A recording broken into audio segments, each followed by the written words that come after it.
और जय श्री कृष्ण समय थाउ थाउ लोक मैंने सावधान हो जातु प्रसंगटी रखिचु आगु को भयानक एवं अकस्मात घटना आपण मैंने देखा पाइबे और स्थिति धीरे धीरे संगीन हेब। गोटे पटे युद्ध अन्य पटे प्राकृतिक विपर्यय गोटे पटे धर्मर संस्थापन। आपण मैंने एक मन रखु भयानक हेब प्रकृतिर कराल रूप ये सृष्टि केते लोक रे ताहा प्रकृति ही नियंत्रण करिबो एकथा मध्य मन रखंतु एवं स्थिति धीरे धीरे बिगड़िबो एवं भयानक रूप धारण करिबो एकथा मध्य मन रखंतु। तेणुक सावधान रुहंतु, सचेतन रुहंतु।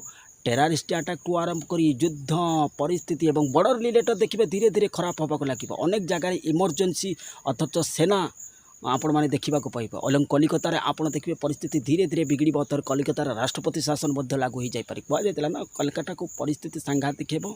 आपण मैंने देखु स्थिति धीरे धीरे बिगड़ा जाऊँगी एवं संगीन स्थिति उपजिब से सावधान रहा पड़ो। जय श्री कृष्ण, वंदे मातरम।